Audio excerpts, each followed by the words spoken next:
Alors, Erev Pesach Tafshin Pevav. On est ce soir le 9 de Nissan et on est 5786. Juste une petite chose intéressante. On est exactement pareil que en l'an 2448 de Yetziat Mitzrayim. En l'an 2448 de Yetziat Mitzrayim, quand est-ce qu'il a été le Shabbat Hagadol? Vous savez que ce Shabbat Hagadol, qui était le 10 de Nissan, il y a eu un grand miracle. Quel grand miracle? On sait que les Égyptiens, ils idolisaient l'agneau. Qu'est-ce que c'est l'agneau? Pas vraiment le mouton, l'agneau. C'était pas ça, leur vraie idolâtrie.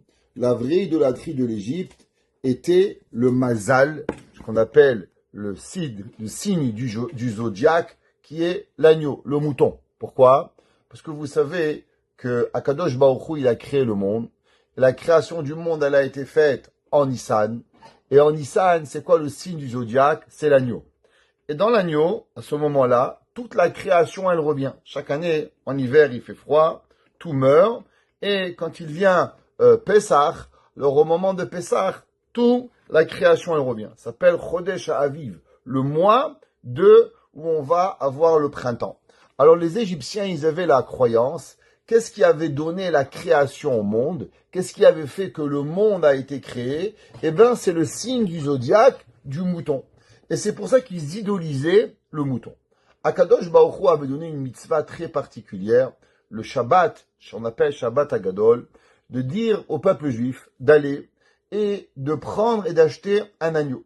Les Égyptiens, ils demandaient aux Juifs, mais les Juifs, vous n'êtes pas idolâtres? Qu'est-ce que vous faites avec l'agneau? Pourquoi tous les Juifs veulent un agneau? Ah, Moshe Rabbeinu avait fait Dam, Sfardea, Kini, Marov, Dever, toutes les makotes. Et les Juifs, ils ont dit, on va prendre l'agneau et on va le tuer pour Akadosh Baruch Hu. Les Égyptiens, ils étaient morts de rage.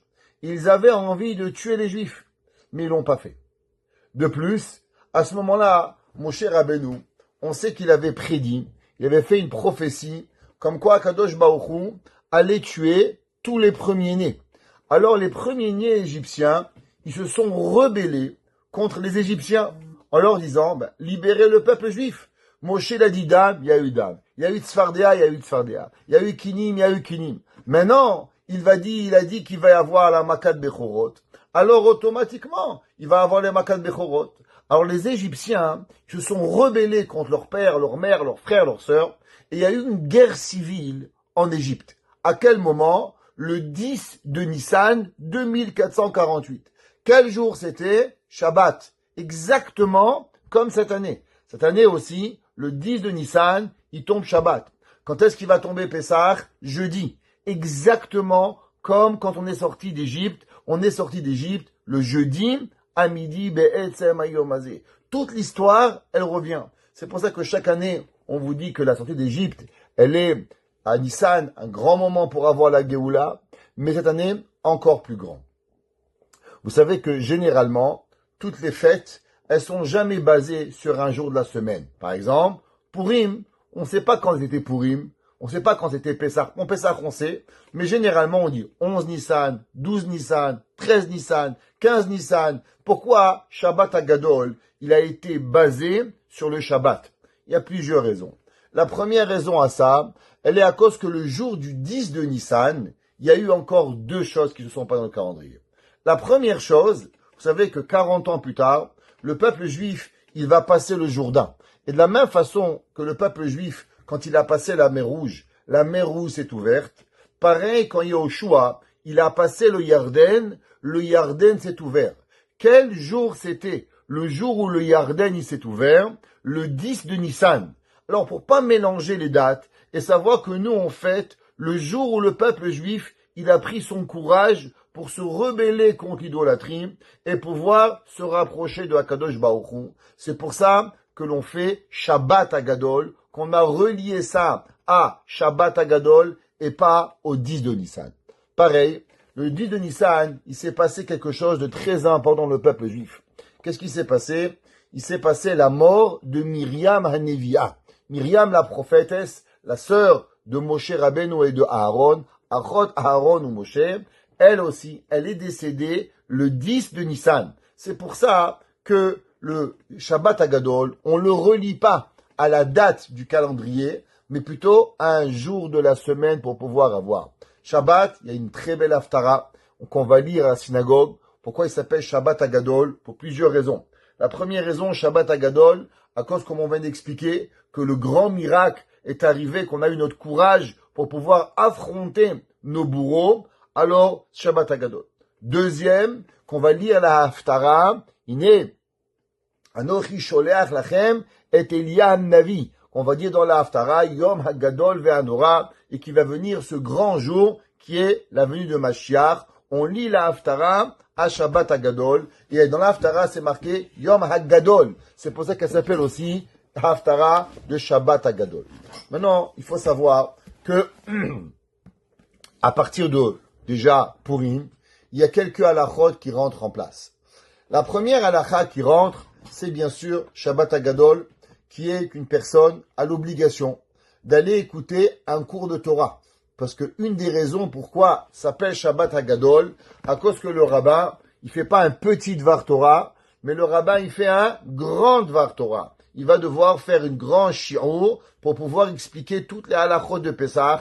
Et le peuple, les gens, les hommes, les femmes, ils doivent aller écouter. Le Rav parler, écouter la dracha de Shabbat Hagadol. C'est pour ça que Shabbat à la synagogue, il y a différentes coutumes. Quand est-ce que le rabbin il fait Shabbat Hagadol? Est-ce que le rabbin il parle Shabbat dans la prière ou le rabbin il parle Shabbat dans l'après-midi? Il y a différentes coutumes. Les séfarades, ils ont l'habitude que le rabbin il parle à la synagogue le matin. Les ashkenazim, ils ont plutôt l'habitude de venir écouter le Rav Shabbat après-midi. Il y a certaines coutumes que le rabbin, quand il parle à Haftara de la dracha de Shabbat Hagadol, il met un talit, même qui va parler en après-midi, mais par rapport à la grande dracha et à la grande chose que le rabbin il va parler, et qui est un moment important dans le calendrier juif, alors le rabbin il se met avec un talit.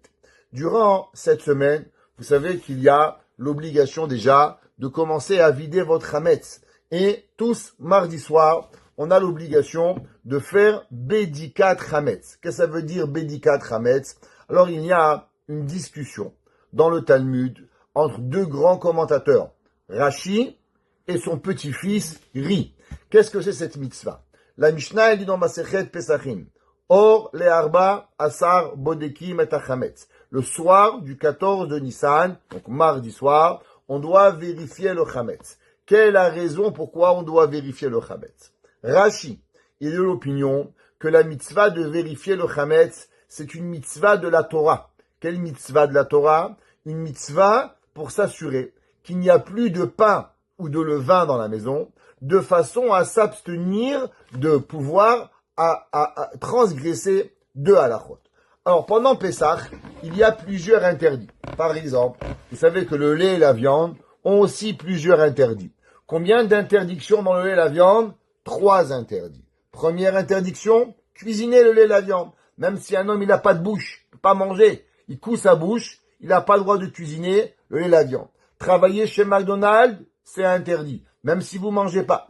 Deuxième chose, manger du lait et de la viande, si c'est cuit ensemble, interdit d'après la Torah. Troisième interdit, profiter. Un homme, il a un restaurant, il vend du lait et de la viande, il a des profits, c'est interdit. La Torah, elle a donné 3 interdits. L'otevachel gedi bachalavimo. Tu vas pas cuire le lait dans le lait de la mer, le chevreau dans le lait de la mer à 3 reprises. Pourquoi 3 reprises? Bishul, achila, anaa. Premièrement, cuire, profiter, manger, c'est interdit. Pareil, le chametz, il a plusieurs interdits. D'abord, il a une interdiction d'avoir chez soi, à sa maison, du chametz. Ou le chametz, si vous pouvez le voir, ou vous pouvez le trouver, vous transgressez 2 interdictions négatives. Lav, le bal yiraem ou bal yematzeh. Tu vas pas voir le chametz et tu vas pas trouver le chametz. Donc même si tu vas prendre le chametz et tu vas le cacher quelque part que tu le vois pas, quand même tu as interdit le chametz. Deuxième interdiction, au moment de mercredi à midi, il y a une mitzvah positive de brûler le chametz. Ach bayom arishon tashbitu seor mibatechem. Un homme, il a l'obligation de brûler le chametz. Il y a une discussion dans les commentateurs, à savoir, est-ce que si un homme, il n'a pas de chametz, exemple, un jeune homme, il achète, il mange, il n'a pas de réserve, est-ce que la veille de Pessah, il a l'obligation de brûler le chametz ou non? Si tu as du chametz, tu brûles, mais si tu as pas de chametz, il n'y a pas une mitzvah de brûler. Il y a un de nos grands commentateurs, qui s'appelle le Minchat Chinuch.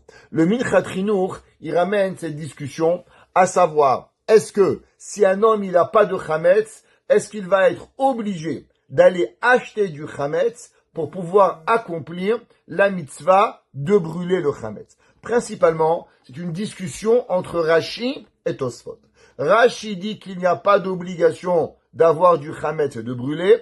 Tosfot, il est de l'opinion qu'un homme, il doit avoir du chametz et il doit alors s'assurer d'en avoir au moins un petit bout pour pouvoir brûler le chametz. Il va y avoir une conséquence à cette discussion. Par exemple, à ceux qui vont brûler le chametz mercredi matin, hommes ou femmes, qui vont aller aux endroits prédestinés pour aller brûler le chametz. Amenez vos enfants. Et on a la coutume d'amener avec nous le loulav et de le brûler. Pourquoi? Parce que du fait qu'on va faire une mitzvah, alors on rajoute une autre mitzvah, on connecte Sukkot et Pesach avec tout. Au moment où vous allez brûler le chametz, vous savez que vous dites le fameux passage de Bitoul. C'est quoi Bitoul?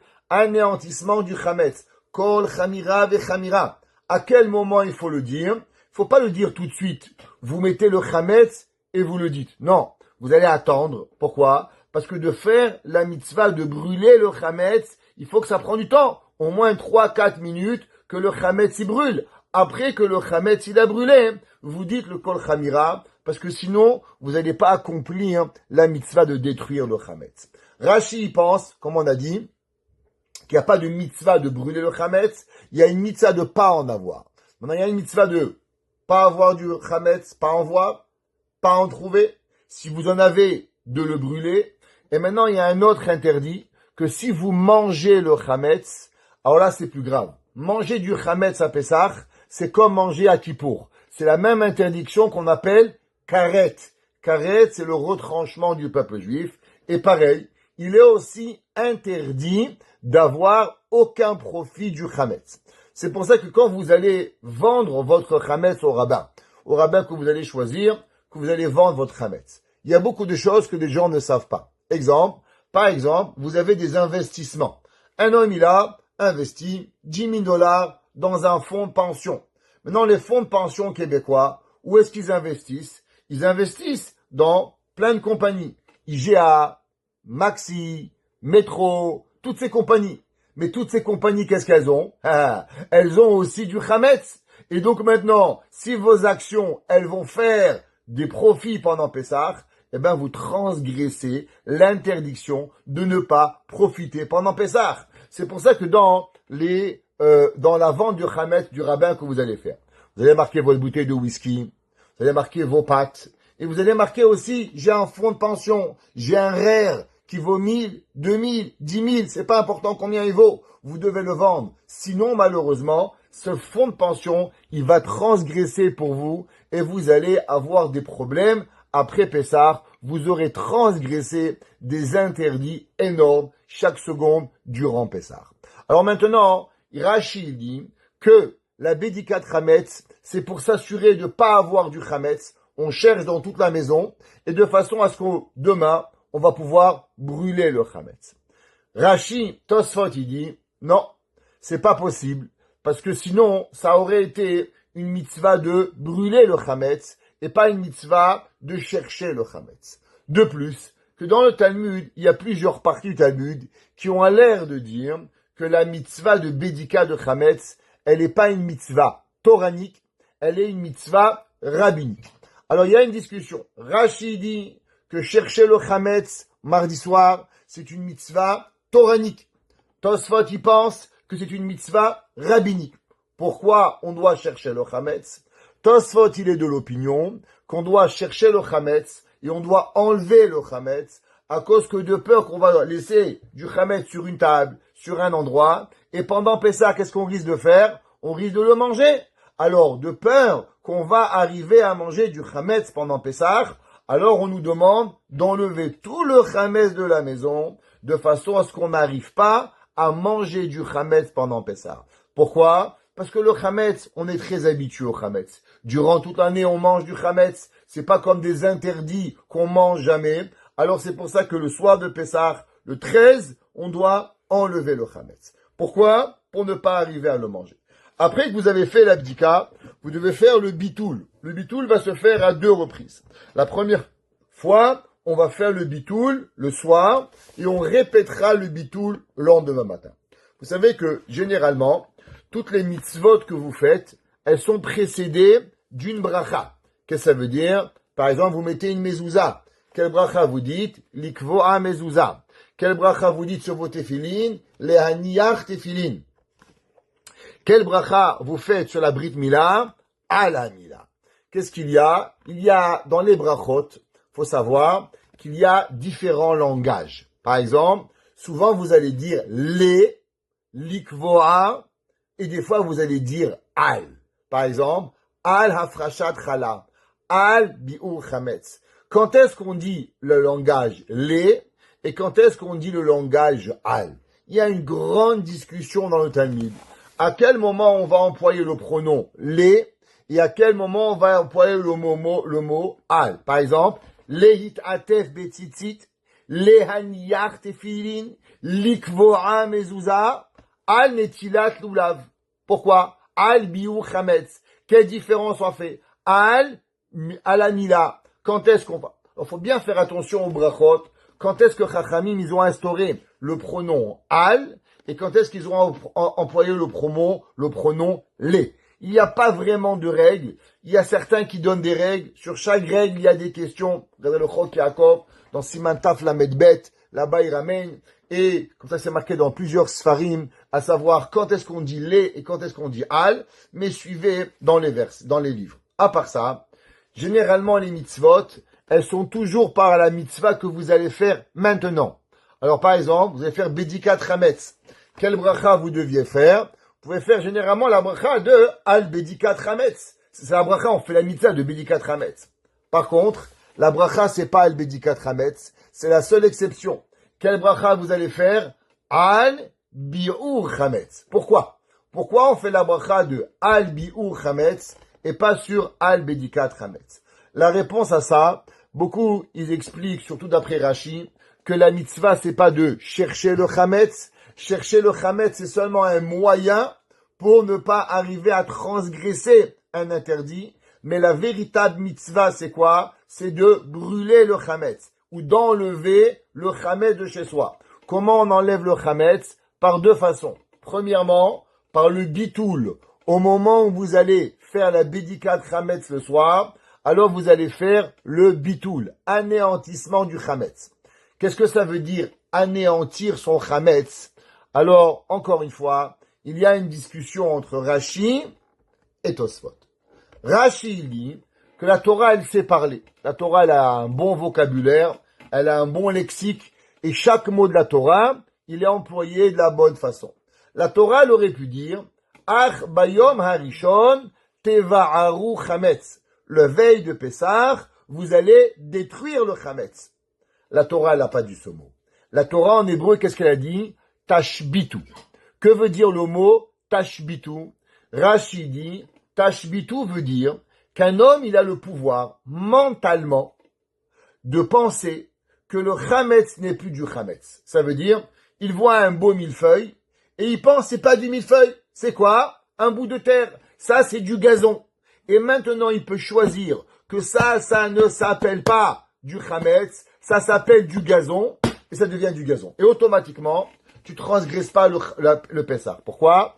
À cause que la Torah te dit, lo yerae lecha chametz. Tu vas pas avoir du chametz. Tu vas dire, regarde, dis-moi, c'est quoi ça? Ça, un bout de gazon. Moi, je vois un millefeuille. Toi, tu vois un millefeuille. Moi, je vois du gazon. Donc, parce que moi, ça n'est pas du chametz, je transgresse plus Pessah. Ça, c'est d'après Rashi. Tosfot, il dit, ça ne veut rien dire, cette idée. Comment un homme, il peut voir du chametz, et c'est pas du chametz. Du pain, c'est du pain. Du chametz, c'est du chametz. Une baguette, c'est une baguette. On peut pas inventer des histoires. Alors, qu'est-ce que ça veut dire, tashbitu? Tosfot, il pense que tashbitu, ça veut dire détruire. Alors, qu'est-ce que c'est le bitoul? Tosfot, il dit, la Torah dit, lo yerae lecha chametz. Tu ne verras pas ton chametz. Maintenant, qu'est-ce que ça veut dire ton chametz? Dans la Torah, vous savez, l'homme, il a des propriétés. Par exemple, vous voulez acheter ce livre. Comment vous pouvez acheter ce livre? Il y a des lois. C'est pas suffisant de payer d'après la Torah. Payer ne va pas vous rendre ce chametz à vous. Il faut faire une action de lever le chametz et de prendre le chametz. Vous achetez un terrain, il y a une façon d'acheter. Là, ça peut marcher l'argent.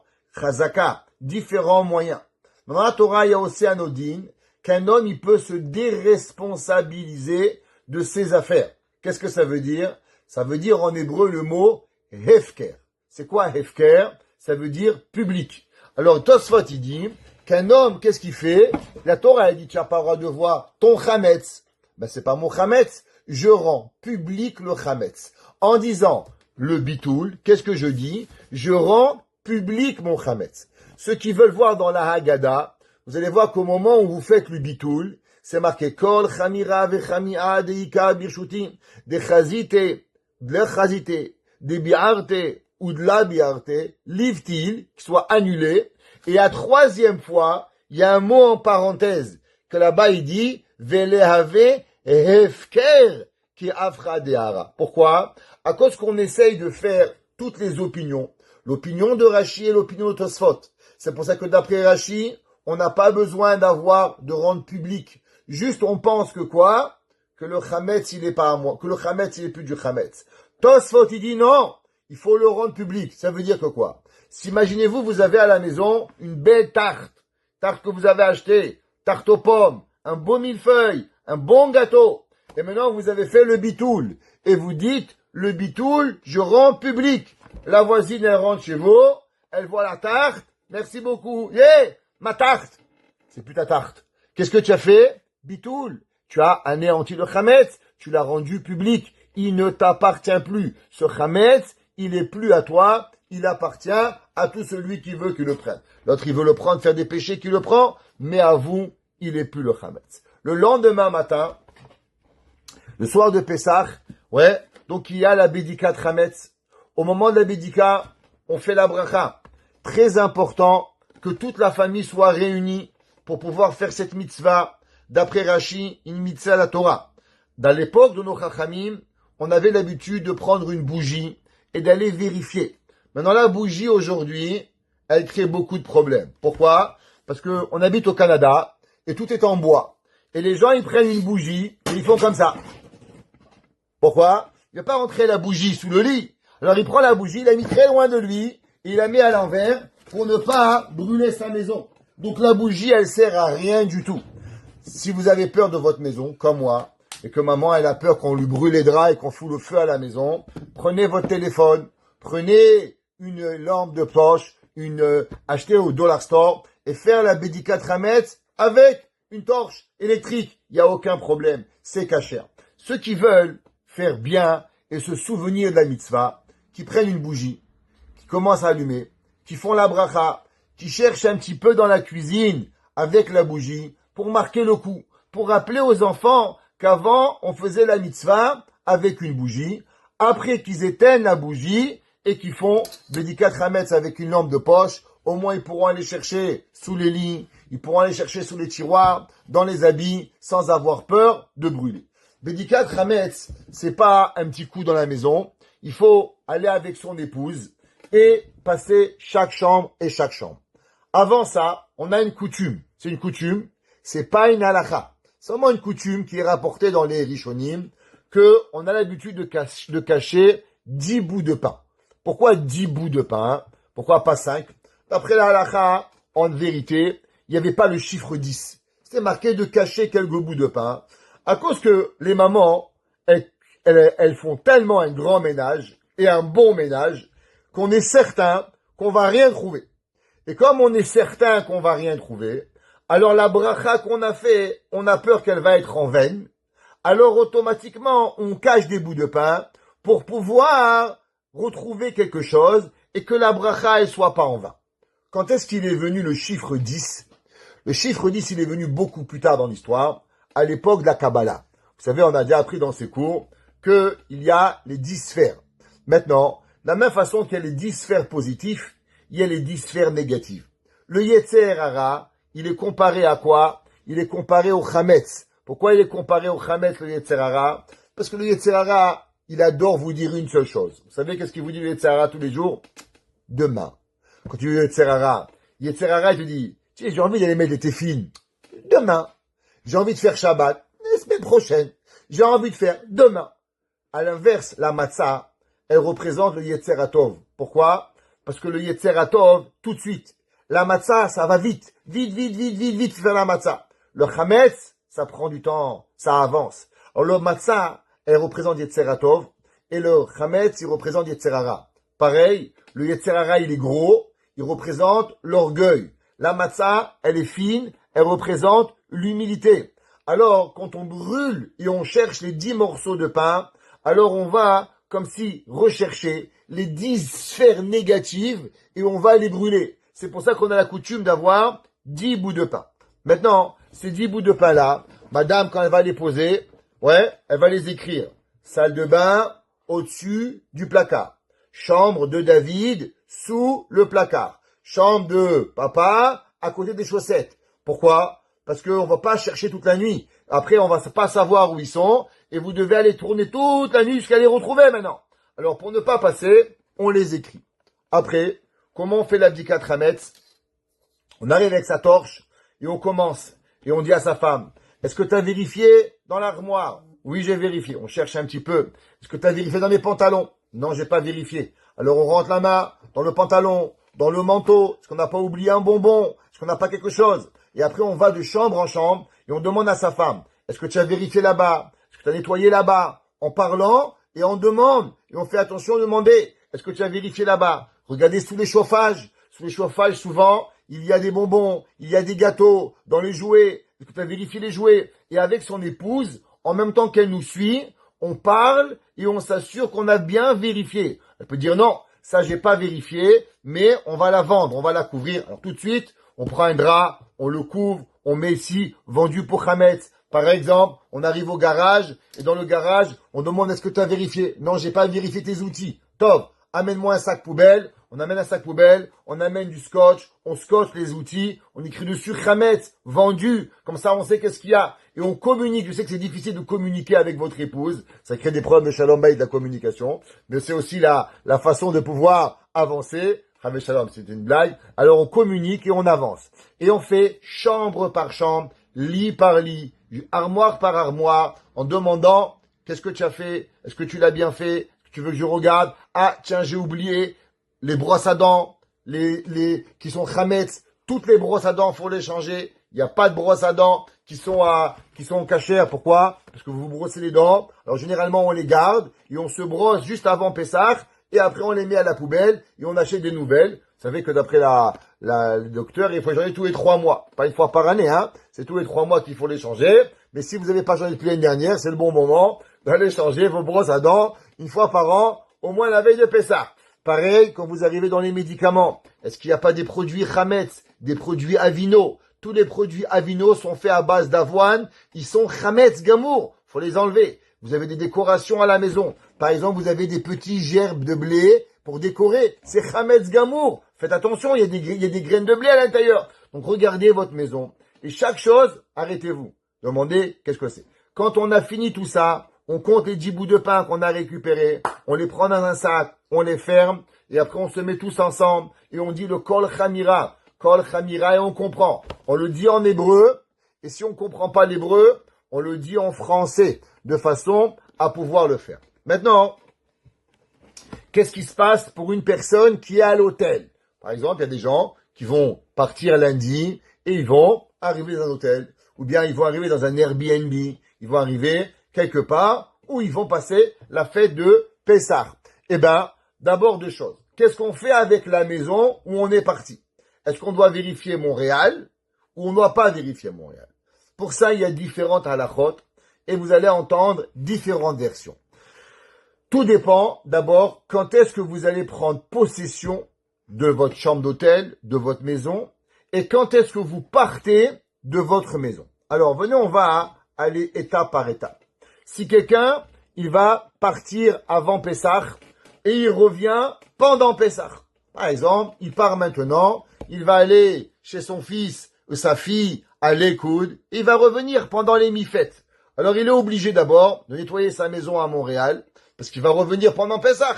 Et il doit vérifier la Bédikat Hametz avant de partir. Maintenant, s'il part pas, il fait pas la Bédikat Hametz le 13 au soir, donc mardi soir, s'il va la faire lundi ou dimanche, il fait pas la bracha et il cache pas les bouts de pain.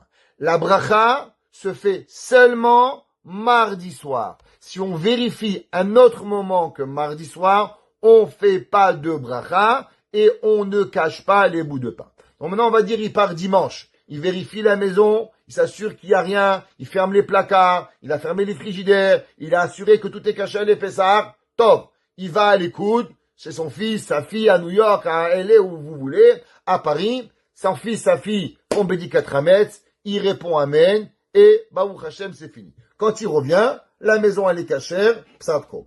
Maintenant, si quelqu'un revient pas à la maison, et là, il y a encore deux options. Option numéro 1, qui part mercredi matin.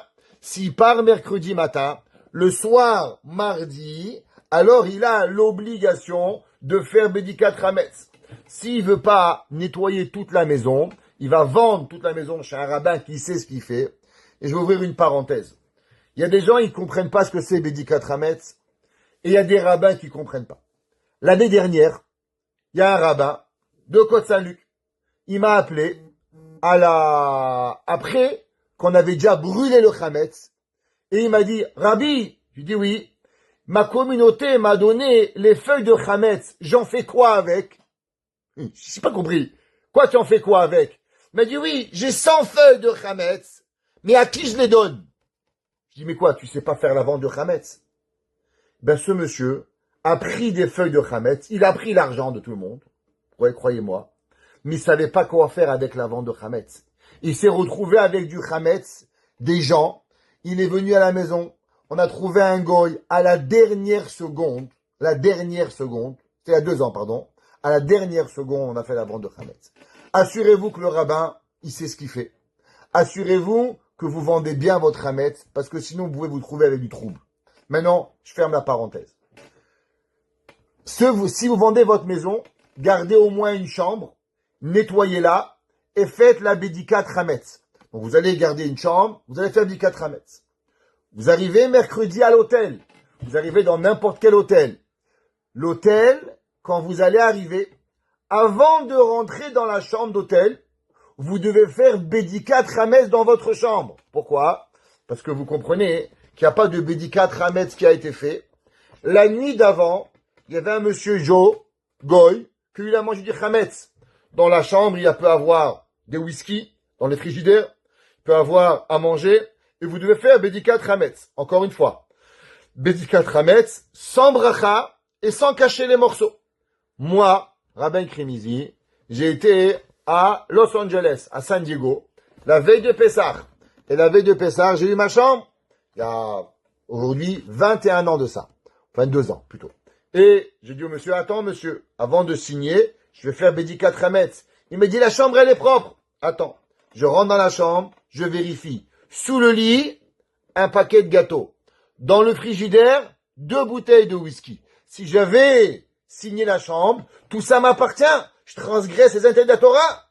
Avant de signer, quand vous rentrez dans la chambre, qu'est-ce que vous faites? Vous faites Bédikat Hametz. Si vous pouvez pas, par exemple, si vous allez dans un Airbnb, exemple, et que le Airbnb ne vous laisse pas rentrer avant d'avoir signé. Donc vous avez déjà signé la chambre depuis une semaine. Avant de rentrer, quand vous allez arriver le moment interdit de Hametz, vous dites comme ça.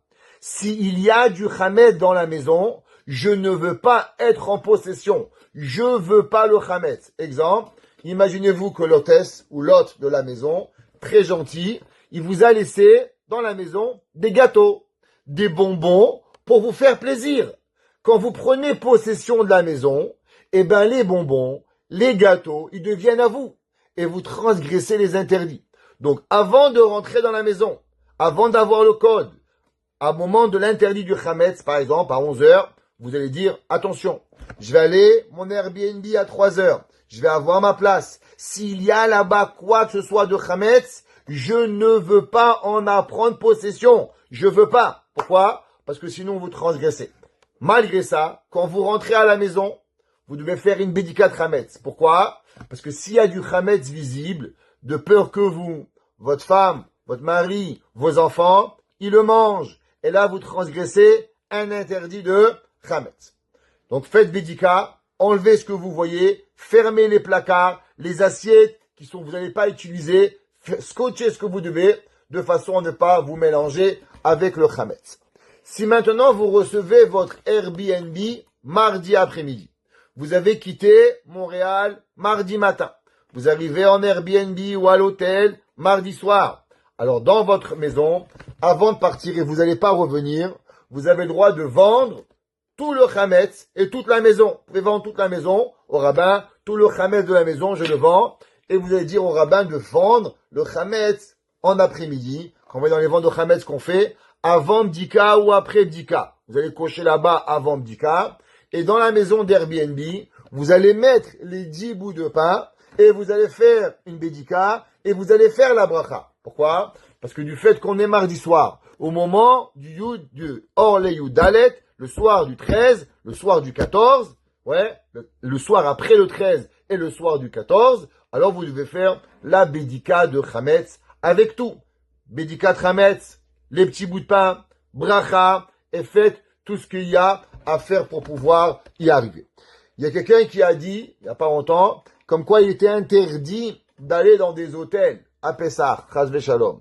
Il n'y a pas d'interdiction d'aller dans des hôtels, on ne transgresse pas des interdits, il faut juste savoir quoi faire, et il y a des fois des plus grands interdits d'être dans des maisons quand on n'a pas fait de ménage que d'être dans un hôtel. Il faut juste savoir quoi faire et comment faire pour pouvoir respecter la halakha. Si quelqu'un il a une question en particulier, qui peut m'appeler après le cours, je lui expliquerai exactement quand il part, comment faire la bdikat Hametz, comment faire la michirat Hametz pour s'assurer de ne pas transgresser. Le lendemain matin, mercredi, les premiers-nés ou les parents qui ont un enfant premier-né, alors ils ont l'habitude de jeûner. Les garçons, ils sont obligés de jeûner après bar mitzvah, ou bien d'assister à un sioum à la fin d'un traité pour pouvoir manger. Dans le cas où ils peuvent pas, exemple, la synagogue elle est à 8 heures, monsieur va travailler à Shibugamo, il doit quitter à 4 heures du matin, il ne peut pas assister à un sioum, monsieur devra jeûner jusqu'au soir. Ça veut dire il va jeûner du matin jusqu'à qu'il va faire kidouche. Il n'a pas le droit de manger. Les premiers-nés hommes sont obligés de jeûner ou bien de faire un sioum. C'est un monsieur, une madame, le monsieur n'est pas premier-né, mais ils ont un enfant premier-né, alors on doit jeûner pour le premier-né. Maintenant, qu'est-ce qui se passe si le père, il est premier-né, Baruch Hashem, et il a un fils qui est premier-né? Quoi faire? Alors, il y a une discussion dans le Talmud. Il y en a qui disent que la maman doit jeûner à la place du garçon. Pourquoi? Parce que le papa, il jeûne pour lui.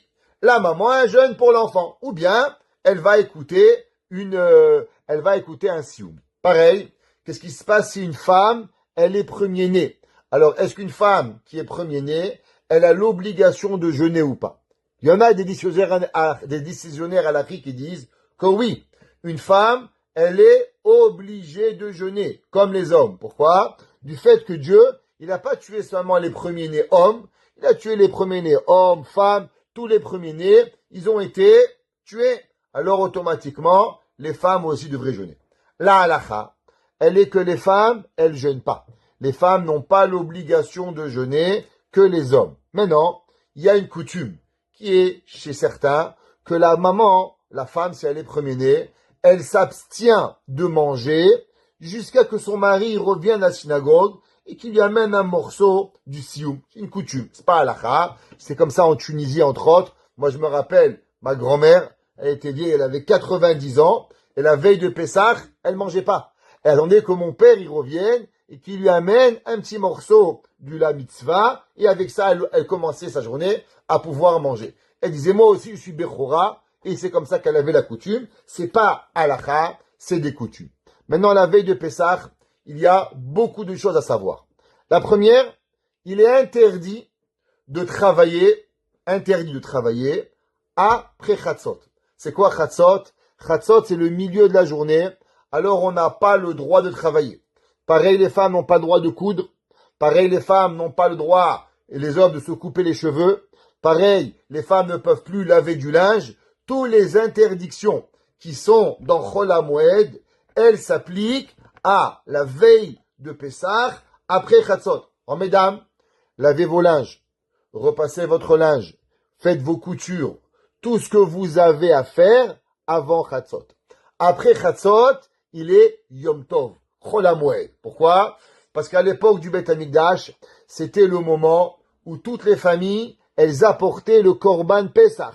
Elles devaient apporter l'agneau pascal. Et au moment où on amenait l'agneau pascal, c'était toute une mitzvah. On chantait, on faisait le Hallel, on faisait qu'est-ce qu'on avait à faire. Alors automatiquement, tout le monde était en fête et c'est un Yom Tov pour tout le monde. Donc c'est pour ça qu'on n'a pas droit. Le matin, vous allez voir qu'il y a deux horaires. D'abord, bien sûr, la prière pour les hommes à la synagogue. Après, il y a l'interdiction de manger le chametz. Regardez dans vos calendriers, en France, en Israël, à Montréal, à Toronto, il y a différents gens de différents pays ici. Qu'est-ce qu'il faut? Il faut savoir l'interdiction de manger. Pourquoi l'interdiction de manger? À la 4e heure de la journée, il y a un interdit de manger. Pourquoi? Minatora, c'est seulement à Chatzot, mais Chachamim, ils ont poussé 2 heures à l'avance, interdiction de manger. Interdiction de profiter 1 heure après. Or, durant ce moment-là, on brûle le chametz environ. Vous avez remarqué, interdiction de manger, temps de brûler. C'est pas pareil. Vous mélangez pas. Interdiction de manger 10 heures par exemple, 10h10. Interdiction de profiter et brûler le chametz 11h15. Faites bien attention aux horaires de ne pas vous tromper et de finir de manger le chametz. Il y en a qui ont la coutume, la veille de Pessah, de manger exprès du chametz. Chez les Tunisiens, ils avaient dû faire un sandwich tunisien. La veille de Pessah, ils se levaient, prenaient une baguette, du thon, là-bas ils mangeaient, et ils faisaient Birkat Amazon. Pourquoi? Pour une raison, pour faire montrer à combien on aime Hachem. Que maintenant on va manger du pain, et on va arrêter de manger du pain, parce que Akadosh Baruch Hu, il nous a demandé de quoi? De manger, plus manger du pain, et de manger de la matzah. La veille de Pessah, il est interdit pour toutes les coutumes de manger de la matzah. Alors, il y a différentes coutumes depuis 2 semaines ou 1 mois. D'après les Lubavitch, coutume seulement Lubavitch, ils ne mangent pas la matzah 1 mois avant Pessah. Ashkenazim ont la coutume de ne pas manger la matzah 2 semaines avant Pessah, depuis Rosh Chodesh Nissan. Halacha, comme ça les séfarades ont fait, on a le droit de manger la matzah avant, c'est seulement la veille de Pessah. C'est quand la veille? Pas le soir, le matin. Mercredi matin, dès que le jour il se lève, on mange plus la matzah. Pourquoi? La Gemara elle dit, ça ressemble à quoi? Celui qui mangerait la matzah la veille de Pessah, ça ressemblerait à un homme qui va se marier et qui n'attend pas le soir du mariage. La choupa elle est à 4 heures, et il va voir la fiancée et Barminan il fait un péché avec elle avant le mariage. On va manger la matzah dans quelques heures. Attends de finir le temps, de faire la mitzvah correctement pour pouvoir manger. Pareil, il y en a qui ont la coutume de ne pas manger de la laitue. Pourquoi? Parce que du fait qu'on va manger le maror le soir, alors aussi la veille de Pessah, ils mangent pas. Il y en a aussi qui ont l'habitude de ne pas manger aucun des fruits qu'on met dans le charoset. Ils mangent pas de pommes, ils mangent pas de dattes, ils mangent pas des noix. Tout ce qu'ils mettent dans le charoset, ils mangent pas, en souvenir que ce soir on va les manger, alors on va pas les manger. Pareil, on a la coutume de pas boire du vin. Pourquoi on ne boit pas du vin la veille de Pessah? À cause que le vin, il rassasie. Alors si le vin, il rassasie, alors quand vous allez boire du vin, alors après vous aurez plus faim. Et il y a une mitzvah de manger la matzah, bété avon, avec appétit. C'est pour ça qu'on a l'habitude de pas boire du vin la veille de Pessah. Donc on mange pas de matzah. Il y en a qui mangent pas de la laitue. Il y en a qui mangent pas des dattes, des pommes et des noix, avec quoi on fait du charoset, et on boit pas du vin pour pouvoir être avec appétit le soir de Pessah. Pareil, il y a la mitzvah de brûler le chametz, comme on a dit, faire attention, eh bien, que si vous pouvez pas brûler le chametz à l'heure, par exemple, quelqu'un qui travaille, il va devoir quitter le travail à 1 heure, alors il va brûler le chametz à 8 heures du matin, assurez-vous qu'à l'heure qu'il faut, de faire le kol chamira. Mettez un rappel sur votre téléphone, faites votre kol chamira, le bitoul de votre chametz, à l'heure du calendrier. Kol chamira vechamira adika vous le dites comme ça, ou vous êtes dans un avion, où vous êtes, faites le kol chamira, comme ça vous vous acquittez de la mitzvah. Maintenant, durant la veille de Pessah, il y a encore d'autres mitzvot qui vont être là. D'abord, la première mitzvah qui doit être là, c'est bien sûr de manger un petit peu. Et pourquoi? Parce que le soir, il y a une longue soirée. Il y a tout Kadesh ou Chatz jusqu'à Shulchan Orech, ça prend du temps. Maintenant, même qu'on mange pas beaucoup, mais si vous mangez pas, vous allez avoir faim. Donc, on peut pas manger grand chose. Alors, on a la coutume de manger des patates et des œufs avec des cornichons. On fait une salade à mayonnaise. Bon appétit. C'est comme ça que les séfarades, ils ont l'habitude de manger. Et d'après certains, on mange pas de viande aussi. Alors, on mange pommes de terre, œufs et avec assaisonné. Et on mange comme ça pendant la veille de Pessah. Maintenant, ceux qui peuvent, il est une coutume très bonne d'aller à la matzah bakery et d'aller acheter des matzot qui sont cuites durant l'après-midi de Pessah. Qu'est-ce qu'on fait? On s'habille en Shabbat, ceux qui ont l'habitude, et on fait la matzah en chantant et en dansant, une mitzvah très spéciale. Juste que vous sachiez, cette matzah, elle coûte très cher, c'est $100 pour 3 matzot. Alors, si vous avez les moyens, vous y allez, vous n'avez pas les moyens, vous y allez pas. Mais, moi, je dois vous dire, la halakha, qu'est-ce que c'est? Si vous avez les moyens et que vous pouvez faire cette mitzvah, adraba, allez-y, faites cette mitzvah et allez. Les hommes, allez au mikvé. Grande mitzvah de se purifier avant les Yom Tov, Pessah, Shavuot, Sukkot, Rosh Hashanah, Kippour, d'aller au mikvé. Maintenant, le soir de Pessah, il y a une mitzvah de manger du maror. C'est quoi du maror? La laitue, de préférence. Si vous n'avez pas de laitue, mangez des endives. Si vous n'avez pas des endives, vous pouvez manger du réfort. Mais maintenant, dans tous ces feuilles vertes, il y a énormément de verre. Alors, il y a deux choix. Ou bien vous achetez des boîtes toutes prêtes, cachérisées, nettoyées. C'est pas donné, je comprends. Mais au moins, vous vous cassez pas la tête. Vous achetez d'autres qui ont lavé. Si vous achetez des Handy Boys, faut faire attention. Achetez pas de la laitue qui provient qui pousse dans l'eau. Pourquoi? Parce que les laitues qui poussent dans l'eau, elles ne sont pas des laitues cachères pour pouvoir manger. C'est pas Boré Peri Adama. C'est chez Hakon Yabidvaro. D'accord? Donc faites attention à ce qu'on appelle des laitues hydroponiques. Les laitues hydroponiques ne sont pas cachères pour pouvoir les nettoyer, pour pouvoir faire ça. Maintenant, généralement, comment on nettoie les laitues? Vous les mettez dans le vinaigre. Et maintenant, le problème, c'est que Erev Pessah, vous n'avez pas le droit de les mettre dans le vinaigre. Pourquoi? À cause que la laitue, elle doit être fraîche. Maintenant, si vous trempez la laitue dans le vinaigre, même une seconde, d'après la halakha, elle s'appelle cuite. Et donc maintenant, la laitue, elle n'est pas cachère. Pareil, si vous la mettez dans l'eau, faites attention qu'elle passe pas toute la nuit dans l'eau, ou au moins 24 heures. Parce que si elle est dans l'eau pendant 24 heures ou une nuit, alors la laitue, elle s'appelle cuite, et donc automatiquement, elle n'est plus cachère. Donc, préparez vos laitues, calculez le nombre de personnes que vous êtes. Exemple, combien de laitues nous devons manger? Chaque personne doit manger 2 kazaït de laitue par soir. Pourquoi? D'abord pour maror et ensuite pour korer. Donc combien c'est la laitue? La laitue, c'est le kazaït. On doit manger normalement 28 grammes de laitue. Donc 28 grammes fois 2, 56 grammes. Si vous êtes 10 personnes à la maison, alors combien vous allez devoir préparer? 560 grammes de laitue pour un soir. Pour 2 soirs, vous devez avoir 1,1 kg de laitue. Il faut préparer cela. Comment faire?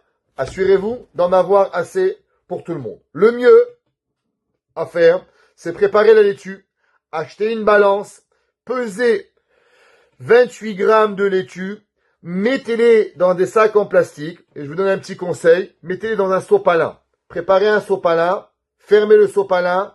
Mettez au frigidaire. Elle reste très fraîche. Comme ça, vous mettez paquet par paquet. Vous avez par exemple 10 invités. Préparez 40 paquets. 20 pour le premier soir. 20 pour le deuxième soir. Chacun, vous lui mettez le paquet. C'est déjà vérifié. C'est déjà pesé. Et il va le faire. Ça prend du temps. Et il faut vraiment pouvoir le faire. Pareil pour les kazetim. Les kazaïs de matzah, on a l'habitude de manger 28 grammes. C'est une mitzvah de la Torah. Vous savez que la matzah à Pessah, elle est une mitzvah de la Torah. Le maror, c'est des rabbanan. Mais la matzah, c'est de la Torah. Alors, pesez la matzah de façon à ce qu'il y a 28 grammes dans un sac et vous donnez à chacun. Le Baal Habayit, celui qui va faire le motzi, lui doit pas manger un kazaït, lui doit manger 2 kazaït. Pourquoi 2 kazaït? Motzi, matzah. Il est obligé de manger 2. Les autres, c'est préférable de manger 2, mais si c'est pas possible, manger 1. Préférable de manger 2 kazaït, 56 grammes de matzah. C'est beaucoup. Alors c'est pour ça, faites attention, pesez. Si les femmes, elles n'arrivent pas à manger, donnez-leur au moins un kazaït, 28 grammes, de les manger. Chaque fois que vous devez manger matzah, maror, korer, il faut savoir que ça doit être mangé. Il y a une bracha à faire avant de manger. À l'achilat matzah, à l'achilat maror. Et aussi, il faut pas oublier qu'il y a l'obligation, quand vous mangez, de manger dans un temps. Qu'est-ce que c'est le temps? Alors, il y a ce qu'on appelle kedé achilat pras. Le temps de manger. Le temps, il y a une très grande discussion. Ça va vraiment très grand entre les décisionnaires halachiques. Ça va de 2 minutes à 8 minutes. Donc, ceux qui veulent être très mahmir, de manger en moins que 2 minutes. Ceux qui peuvent pas, ils ont pas de dents, c'est fatigant. Qu'est-ce qu'ils mangent? Ils peuvent manger. L'essentiel, c'est de pas s'arrêter. On mange et on ne s'arrête pas. C'est pas le moment de parler. On raconte pas des blagues. On s'intéresse pas. On va et on mange le kazaï de matzah. Pareil, on a parlé de la Bédikat Hametz. Vous savez que la Bédikat Hametz, au moment où on fait la Bédikat Hametz, comme dans chaque mitzvah, on a dit qu'on fait la bracha. Vous avez fait la bracha. Et maintenant le téléphone, il a sonné. Et vous avez dit, ah oui, papa, ça va. 2 minutes, je te rappelle, je fais Bédikat Hametz. Vous devez refaire la bracha. Pourquoi? Vous avez fait une bracha, levatala. Vous avez parlé avant de commencer. Et maintenant, qu'est-ce qui se passe si vous avez fait la bracha? Commencez à chercher. Papa, il appelle. Maman, elle appelle. Pas important qui. Vous décrochez le téléphone. Si vous avez commencé la bracha, alors la bracha, elle s'est appliquée et vous pouvez continuer. Pareil, si quelqu'un, il a oublié la Bédikat Hametz. Qu'est-ce qui s'est passé? Quelqu'un, il a oublié la Bédikat Hametz et au milieu, il se rappelle. Eh ben, il peut refaire et faire la bracha tant et aussi longtemps qu'il n'a pas fait, il n'a pas fini la Bédikat Hametz. Pareil dans la matzah. Qu'est-ce qui se passe? Quelqu'un, il a fait. Qu'est-ce qu'on va faire avec la matzot? Les matzot, on va faire 2 brachot. D'abord, la bracha de Hamotzi lechem min haaretz et la bracha de Achilat matzah. Qu'est-ce qui se passe si quelqu'un, il a oublié la bracha de Achilat matzah? Tant qu'il n'a pas fini le kazaït, il peut encore faire la bracha de Al-Achilat matzah pour pouvoir y arriver. Un petit secret. Pour pouvoir passer un seder comme la halacha, achetez-vous une agada, à vous. Prenez, durant Shabbat maintenant, il y a encore du temps. Passez la agada, si c'est possible même durant la semaine. Soulignez ce que vous avez à faire en français, en anglais, en hébreu. Il y a des agadotes en arabe, en espagnol. Cette semaine, une femme, elle est venue au Bedin. Elle avait même acheté une agada en espagnol. C'était traduit. Prenez, soulignez, quoi faire, quand faire. Si vous vous préparez pas, vous allez arriver à avoir des problèmes pour pouvoir le faire. Donc, on a préparé la matzah, on a préparé le maror, on prépare aussi le charoset, la veille de Pessah, et on doit préparer l'eau salée. L'eau salée doit être préparée avant la fête. Ça, d'après beaucoup des décisionnaires halachiques, c'est pas très permis de préparer l'eau salée pendant Pessah. N'allez pas l'acheter à $5 de l'eau salée qu'ils vendent, c'est du vol. De l'eau, c'est gratuit, et un peu de sel, c'est aussi gratuit. N'allez pas acheter l'eau salée, c'est de l'argent perdu à la fenêtre. Achetez, préparez de l'eau et du sel dans un verre et gardez-la. Maintenant, si vous allez et vous pensez oublier l'eau salée pour le deuxième soir, je vais expliquer. Parce que si l'eau salée, elle reste découverte le premier soir, alors vous n'avez pas le droit de la réutiliser le deuxième soir. Alors, qu'est-ce que vous pouvez faire, par exemple? Acheter un contenant où dedans vous mettez de l'eau salée et vous versez dans un petit verre pour le premier soir, vous refermez le contenant et vous l'utilisez le deuxième soir. Il y en a qui ont une coutume de pas mettre de l'eau salée et de mettre du vinaigre. D'après la halakha, c'est mieux de mettre de l'eau salée. Pourquoi de l'eau salée c'est préférable? À cause que ça rappelle les pleurs du peuple juif. Du fait que pendant des centaines d'années, on était en Égypte, 210 ans, et on a été frappé, martyrisé. Alors les juifs y pleuraient. Pour se rappeler des larmes, alors on le met. Dans le plateau du Seder, vous allez voir qu'il n'y a pas la place pour l'eau salée. L'eau salée est à côté du plateau du Seder, et l'eau salée, elle n'est pas dans le plateau du Seder. Donc faites bien attention de ne pas mettre l'eau salée sur le plateau du Seder. Pareil la matzah, il y a une discussion entre les décisionnaires halachiques. Où est-ce qu'elle se trouve la matzah? Est-ce que la matzah elle se trouve sur le plateau ou la matzah elle se trouve sous le plateau? Il y a différentes coutumes. Il y en a qui la mettent dessus et il y en a qui la mettent dessous. Dépend des plateaux et dépend des coutumes. Si vous voyez qu'il y en a qui la mettent dessus, ils ont le droit. S'il y en a qui la mettent en dessous, aussi ils ont le droit, chacun. Durant la veille de Pessah, mercredi, il faut que le plateau du Seder, il soit entièrement préparé. Il faut que tout soit prêt. La table doit être mise, doit être dressée, les verres, les bouteilles de vin, les jus de raisin que vous voulez, tout doit être préparé. De façon à ce que quand les hommes reviennent de la synagogue, ou bien les femmes, quand on revient à la synagogue, c'est pas qui c'est qui va, qui c'est qui va pas. Il y a des femmes qui vont aux synagogues, il y a des femmes qui vont pas aux synagogues, c'est pas important. Mais au moment où la synagogue est finie, que chacun connaisse sa place et qu'on puisse commencer le Seder. Pourquoi? À cause qu'il y a, durant le Pessah, plein de mitzvot. Et une des mitzvahs les plus importantes, c'est la mitzvah que les parents, principalement le papa, et plus que la maman, vehigadeta le bincha. Il y a des mitzvot aux femmes. Allumer les bougies, la mitzvah des femmes. La mitzvah d'Ahagada, c'est la mitzvah du mari. Maintenant, dans la mitzvah de allumage des bougies mercredi soir. Vous savez que les femmes, vous devez allumer les nérods de Shabbat, et vous devez aussi allumer les nérods de Yom Tov. Vous allez dire les hadlik ner shel Yom Tov. Maintenant, est-ce que vous allez faire la bracha de Shehecheyanu ou pas? Il y a différentes coutumes.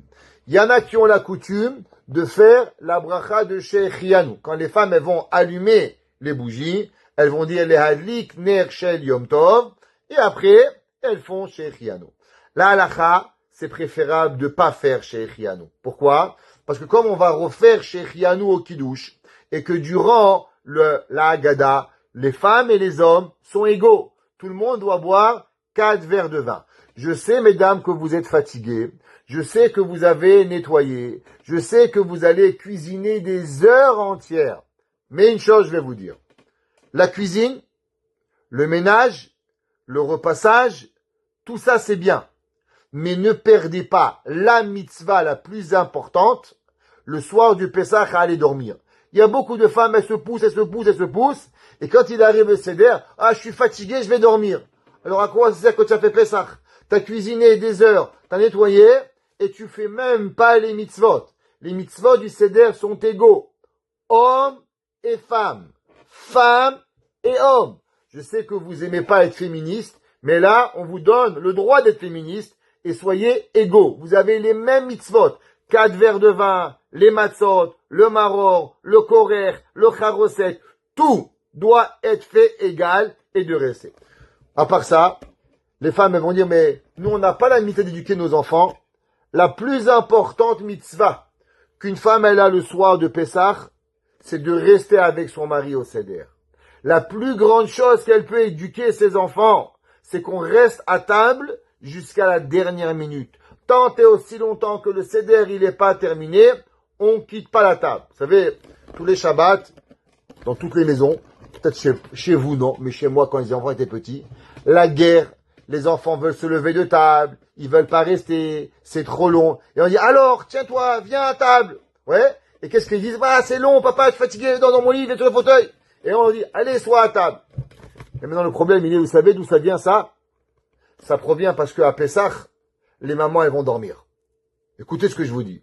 Ou les papas, qu'est-ce qu'ils font? Quand c'est trop long, ils se mettent sur le fauteuil. Ça veut dire que la longévité du seder et du temps, chacun il a sa patience. Si le père et la mère, quand c'est trop long à Pessah, ils arrêtent le seder, ne vous posez pas de questions que les enfants, ils vont pas rester à table Shabbat. Toi, c'est long 3 heures, moi, c'est long 1 heure. Chacun, c'est long.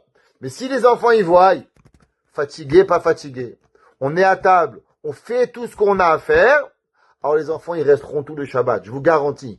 Parce que les enfants manquent ici, manquent d'où. Le singe y regarde, le singe y refait. Comment nous, on se comporte. Et quand est-ce qu'ils vont tester notre patience? Ils vont tester notre patience le soir de Pessah. C'est là qu'ils vont regarder. Maintenant, il y a encore une autre mitzvah qui est très importante, c'est l'afikoman. L'afikoman, c'est une mitzvah que, d'après certains, c'est de la Torah. C'est le kazaït qu'il faut manger obligatoire. Mais, il faut faire très attention. Vous n'avez pas le droit d'aller dormir. Si vous allez dormir, par exemple, vous faites kadesh, uchatz, karpatia, chatzma, gidroch, tzamot, matza, maror, korer. Vous dites à la fin, tu sais quoi, je vais faire une petite sieste, je reviens. Vous partez, vous revenez, oubliez. Plus d'afikoman, le seder est terminé. Pourquoi? Parce que vous avez oublié, il faut refaire motzi, il faut refaire très compliqué. Ne partez pas de table. Restez à table. On n'a pas le droit de quitter la table du seder. Sinon, si on va dormir au milieu, alors, malheureusement, on devra refaire motzi et c'est des problèmes. Durant les 4 verres de vin, il y a une coutume très intéressante qui est demandée dans la halakha. Généralement, tous les vendredis soirs, le kiddush, le mari, le papa, celui qui est à table, ce qu'on appelle la personne qui est en charge de la famille, il va faire le kiddush et il va acquitter tout le monde. Ça veut dire, on est par exemple le mari ou le papa, si on est chez le papa, il fait le kiddush, il acquitte tout le monde. Maintenant, qu'est-ce qui se passe à Pessah? Le Pessah, la Haggadah, hommes et femmes doivent dire la Haggadah. Dans la Haggadah, qu'est-ce qu'il y a? Le premier verre de vin. C'est quoi le premier verre de vin? Kiddush. Est-ce que le kiddush, les femmes, elles doivent dire à voix haute le kiddush, ou juste elles doivent écouter le kiddush comme toute l'année? Il y a 2 opinions. Il y en a qui disent, ben non, du fait que le kiddush, il fait partie intégrale de la Haggadah, alors les femmes aussi, elles doivent dire le kiddush à voix haute. Mercredi soir, tout le monde prendra le verre et on dira Ele mo'ade amonai mikra, et ensemble, hommes, femmes et ensemble, et femmes et enfants, et on va tous dire ensemble le kiddush comme la Haggadah. Et on dira Shechianu, et les femmes elles penseront à quitter les bougies, on pensera à quitter le maror, la matzah, le maror, le korer, shulchan orer, toutes les mitzvot, la Haggadah de Shechianu. Il y en a qui ont la coutume, comme ça les Tunisiens ils font, que tout le monde dit le kiddush ensemble. Chez les Marocains, il y en a qu'il n'y a que les hommes et pas les femmes qui disent le kiddush à voix haute et les femmes elles écoutent. De la même façon qu'elles écoutent tous les vendredis soirs, tous les Yom Tov, pareil, elles vont écouter aussi le kiddush de la Haggadah. Chacun il fera comme sa coutume, Tunisien, Marocain, chacun fera comme il a l'habitude de devoir et de pouvoir faire. La veille de Pessah, il y a encore 2 coutumes très importantes. La première coutume, vous savez que à l'époque du Beth Amikdash, la veille de Pessah, on allait à Jérusalem et on amenait le Korban Pessah. Maintenant, on n'a plus de Korban Pessah. Alors qu'est-ce qu'on fait? C'est marqué dans le verset Uneshalema parim sefatenu. Et elles vont remplacer nos lèvres, les sacrifices. Alors, la veille de Pessah, il est bien, hommes et femmes, à pas sur votre téléphone à faire toc-tic et TikTok et je sais pas quoi, et Facebook ou Nadinbook. Qu'est-ce que vous faites? Vous prenez la Haggadah et vous lisez les passages qui ont à voir avec le Korban Pessah. Et là-bas, c'est écrit, la Haggadah, tout est écrit. Qu'est-ce qu'il y a à lire pour Korban Pessah? Par cette, il y a encore deux autres choses à lire. La première, la Ségoula de Rab Shimshon de Astropolia. C'est quoi la Ségoula de Rab Shimshon de Astropolia? La Ségoula, c'est il y a un Rav, il s'appelait Rab Shimshon de Astropolia, qui a vécu au XVIIe siècle et qui a eu un songe pour expliquer une certaine partie très profonde de la Kabbale basée sur les displays. Et c'est écrit que tout celui qui les dit, alors il sera garanti de pas mourir d'une mort bizarre durant toute l'année. Alors, pour être en bonne santé, durant l'année, la veille de Pessah, lisez la Ségoula, ce qu'on appelle la lettre de Rabbi Shimshon de Astropolia. Ceux qui l'ont pas, qui m'appellent, et je vais leur envoyer. On a Torah Box, il envoie, elle est même en phonétique, vous pouvez la lire et vous pouvez la comprendre. Pareil, il y a aussi une autre lecture de lire les 42 villes où le peuple juif a voyagé durant les 40 ans de désert. On s'est arrêté à 42 endroits et chacune de ces endroits, la veille de Pessah, c'est une ségoula de le lire, de richesse, de santé et de prospérité. Donc après Chatzot, il y a du travail. Vérifier les maror, peser le maror, vérifier les matzot, peser les matzot. Combien de paquets de matzot vous devez préparer? Le maror, 2. Un pour maror, un pour korer. D'accord? 56, 26 grammes, 28 grammes, 28 grammes. Combien de matzot vous devez préparer? Minimum, 3. Pourquoi 3? Un pour matzah, un pour korer et un pour afikoman. Si vous pouvez, 5. Pourquoi 5? Motzi matzah. Un kazaït pour motzi, un kazaït pour matzah. Un kazaït pour korer, un kazaït pour afikoman et un kazaït pour korban chagiga. Pourquoi? Parce qu'à la fin, quand Mashiach il va venir, Bet Hashem, on va manger le repas, on va finir avec 2 kazetim. 2 kazetim de viande. Un kazaït de viande de korban Pesach et un kazaït de korban chagiga. Alors en tout, si c'est possible de manger 5 kazaït. Je répète, motzi, matzah, korer, korban Pesach et chagiga. Alors, à l'inverse de préparer 3 par personne, préparez un peu plus. Comme si quelqu'un il veut manger 5, donnez-lui à manger 5 et qu'il soit et qu'il enjoy. Maintenant, vous savez qu'il y a certaines mitzvot que la mitzvah doit vous appartenir. Par exemple, à Sukkot. À Sukkot, vous avez l'obligation d'avoir votre propre loulav le premier jour. Vous ne pouvez pas emprunter. Si vous empruntez, ça marche pas.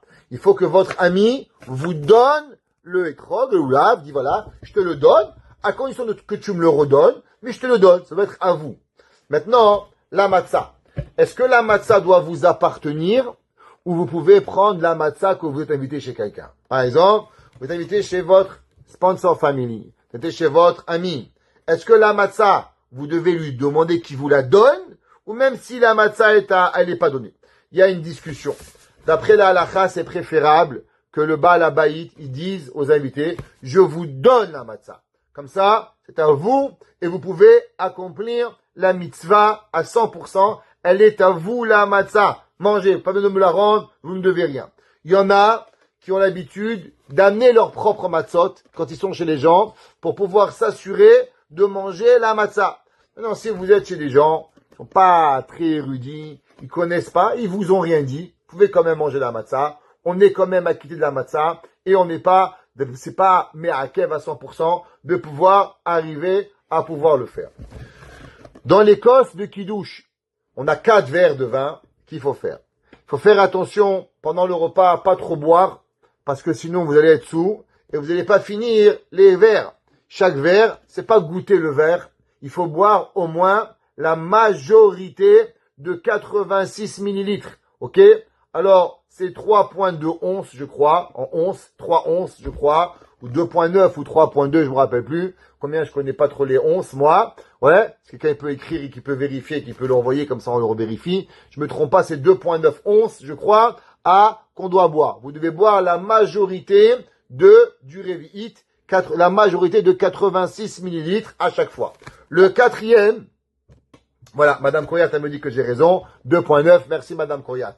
Alors, dans le 4e verre, on a l'habitude de finir tout le vers. Pourquoi? Mishum chivuv mitzvah. Pour l'amour de la mitzvah, alors on finit le 4e vers au complet, mais que c'est très difficile, mais c'est là le 4e vers qu'on a l'habitude de terminer. N'oubliez pas, à la fin du 4e vers, de faire halagefen, parce que là vous avez rebu le 3e et le 4e vers après le Birkat Hamazon, alors n'oubliez pas. Si vous êtes 3 hommes à la maison et vous devez faire le zimoun, qui c'est qui va faire le zimoun? Le soir de Pessah, c'est la seule fois où le Baal Habayit, le propriétaire de la maison, il donne la mitzvah à personne. C'est lui qui fait le zimoun. Même qui a son père, même qui a son beau-père, même qui a son rabbin.